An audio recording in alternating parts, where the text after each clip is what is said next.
Deux frères cupides se moquent de leur cadet lorsqu'il hérite d'une vieille Bible en mauvais état de leur père, jusqu'à ce qu'il l'ouvre et découvre quelque chose de choquant à l'intérieur.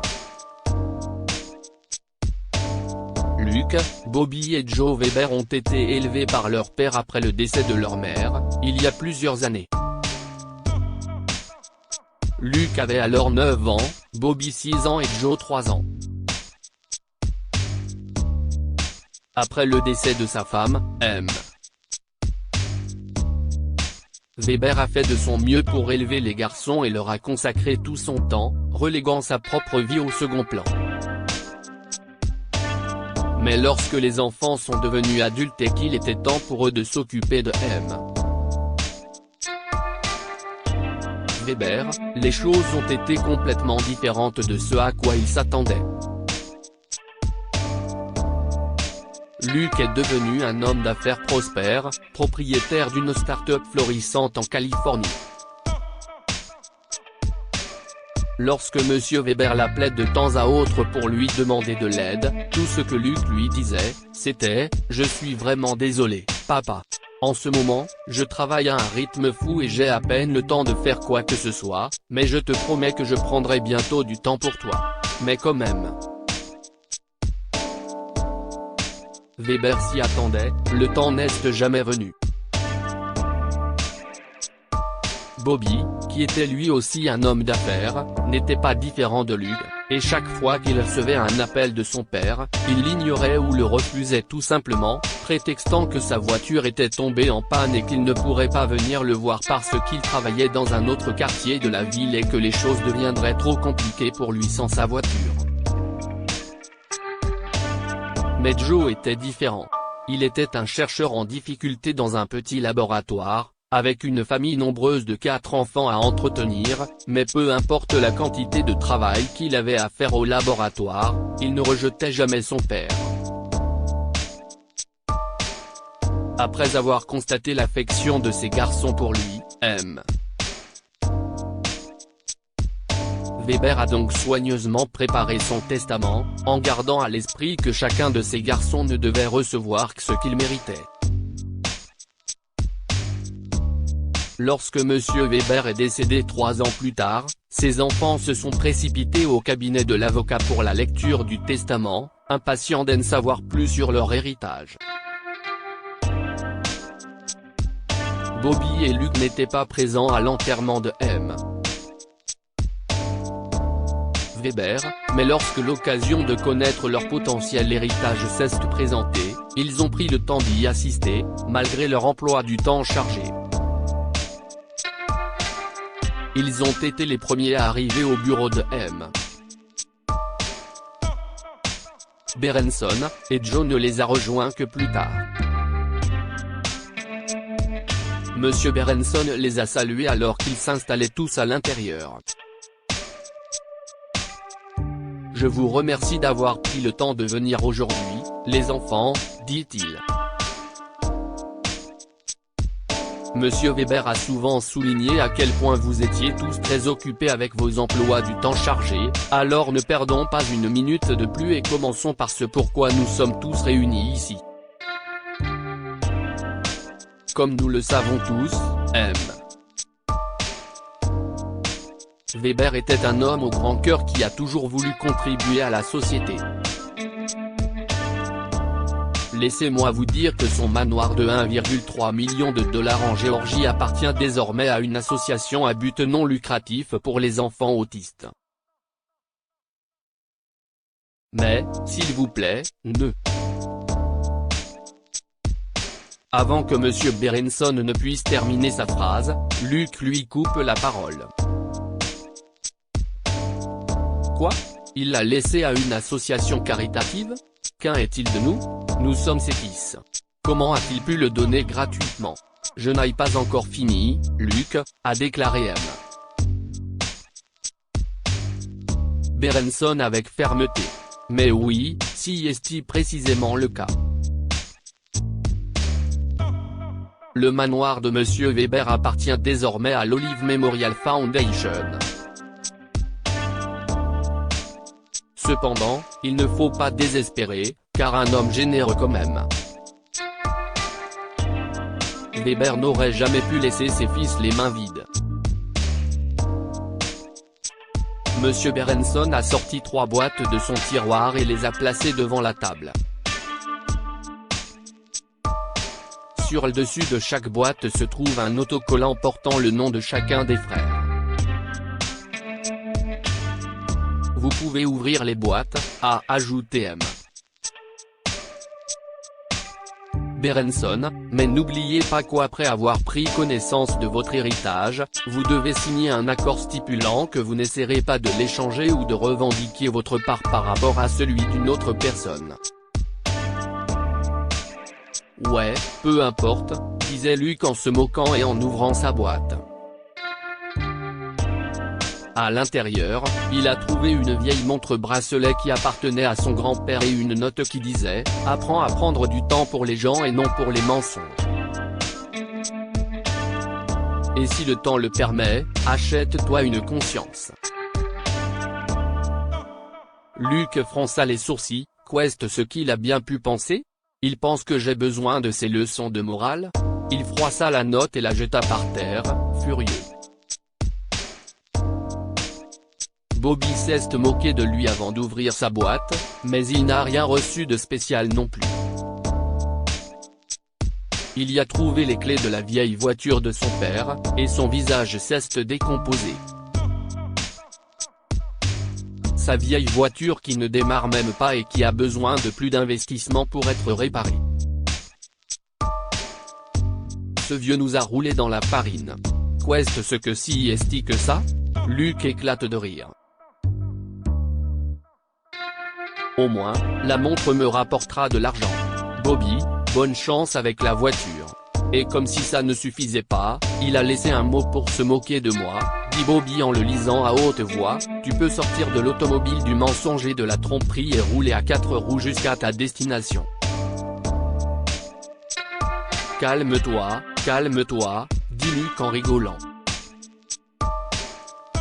Attendons de voir ce que Joe va recevoir.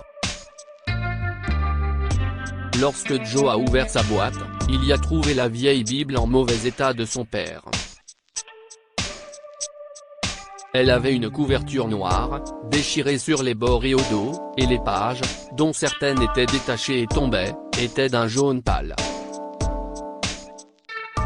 Il s'est souvenu que Monsieur Weber avait l'habitude de la lire tous les jours. Lorsque Luc et Bobby ont vu la vieille Bible en piteux état sur la table, ils n'ont pas pu s'empêcher de se moquer de Joe. La Bible? Se moqua Luc. Crois-moi, j'ai été un peu déçu par la vieille montre pourrie, mais si est quand même 1000 fois mieux que ça. Je sais, si est vrai, renchérit Bobby. Même cette voiture morte semble meilleure. Qu'est ce que tu vas faire avec ça, Joe? Tu le liras quand tu t'ennuieras? Disait-il en riant. Eh bien, les gars, dit Joe. Si papa a décidé de ne me laisser que la Bible, je salue sa décision de tout mon cœur. La note qu'il a laissée ici dit que je dois la lire quand les temps sont durs. Je suis sûr que Dieu me donnera la même force qu'il a donnée à papa quand maman est décédée et qu'il a dû nous élever seuls. Bobby sourit. Tu n'as pas vraiment le choix, mon frère. Bonne chance avec ta Bible, dit-il en riant. Monsieur Berenson les a regardés et a souri. Maintenant que vous avez tous reçu votre héritage, je vous demande de bien vouloir signer le contrat. Bien sûr, Monsieur Berenson, dit Luc en riant. Il signa le premier, suivi par Bobby et Joe. En sortant du bureau de l'avocat, Bobby et Luc n'ont pas cessé de se moquer de Joe à propos de la Bible. En fait, ils ont poussé le bouchon jusqu'à ce que Joe soit sur le point de pleurer. Lorsqu'il est rentré chez lui, sa femme, Fiona, l'a consolé. Ne te préoccupe pas de ce qu'ils disent, Joe, lui a-t-elle dit, ils sont simplement méchants et ne sont même pas venus assister au dernier sacrement de ton père. Nous sommes peut-être pauvres, mais nous sommes bien meilleurs qu'eux. Je suis sûr que ton père te l'a laissé parce que c'était la chose la plus proche de son cœur et son trésor le plus précieux. Joe acquiesça, mais au fond de lui, il se demandait pourquoi son père ne le jugeait pas assez digne de la montre ou de la voiture. Ce n'était certes pas des héritages extraordinaires, mais il pouvait aider sa famille. J'avais pris soin de lui jusqu'à son dernier souffle et j'avais fait tant de sacrifices pour lui. Joe, blessé, rangea la Bible dans le tiroir de sa chambre et l'oublia complètement. Un jour, il se sentait très mal et ne savait pas quoi faire. Sa femme et ses enfants avaient eu un terrible accident en rentrant du marché et il n'avait pas assez d'argent pour les soigner. Alors qu'il s'est souvenu de la Bible. Il s'est assis sur son lit, les larmes coulant sur ses joues, et a commencé à lire Matthieu 7:2.7. Demandez, et l'on vous donnera. Cherchez, et vous trouverez. Frappez, et l'on vous ouvrira la porte. Joe ferma les yeux et se mit à prier, mais ses larmes ne s'arrêtaient pas. Il bougea la main pour s'essuyer le visage et faillit faire tomber la Bible, mais il réussit à la saisir avant qu'elle n'atterrisse sur le sol. À ce moment-là, un bout de papier était tombé de l'intérieur de la Bible. Il le ramassa pour voir ce que c'était, et ses yeux s'écarquillèrent de surprise. Il s'agit d'un chèque de 3 millions de dollars auquel est agrafée une note. J'espère que les difficultés que tu rencontres aujourd'hui seront rapidement résolues. Dieu est avec nous. Ne perds jamais espoir. Joe n'a pas pu retenir ses larmes, réalisant que son père lui avait laissé plus qu'une simple Bible. Il aurait aimé que son père soit là, avec lui, pour pouvoir le serrer dans ses bras et le remercier. Avec l'argent, il a non seulement fait soigner sa femme et ses enfants, mais il a utilisé pour déménager dans une maison plus grande et plus confortable. À ce moment-là, les entreprises de Bobby et de Luke étaient au bord de la faillite. Ils se sont donc tournés vers Joe pour lui demander de l'aide, en lui disant « Nous avons toujours su que papa se souciait le plus de toi, Joe, alors il t'a laissé quelque chose de précieux. J'espère que cela ne te dérangera pas de le partager avec nous. Comme tu le sais, les temps sont durs en ce moment. » Joe leur donna la Bible. Lisez-la quand vous vous sentirez perdu. Dieu vous guidera et vous donnera de la force. Je suis désolé, mais si est tout ce que je peux vous offrir. Bobby et Luke, furieux, menacèrent de poursuivre Joe en justice et de réclamer une partie de l'héritage. Mais tout cela n'a servi à rien, grâce à l'accord qu'ils ont signé dans le bureau de M. Berenson. Que pouvons-nous apprendre de cette histoire? Chacun finit par obtenir ce qu'il mérite. Joe se souciait sincèrement de M.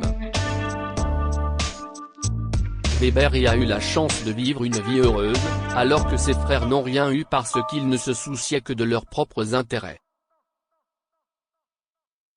L'argent va et vient, mais le vide laissé par la perte d'un être cher ne peut souvent pas être comblé. Lorsque Joe s'est rendu compte que son père lui avait laissé un chèque important, il désirait toujours la compagnie de son père, ce qui était bien plus que ce que n'importe quelle somme d'argent pouvait acheter. Partagez cette histoire avec vos amis. Elle pourrait les inspirer et illuminer leur journée.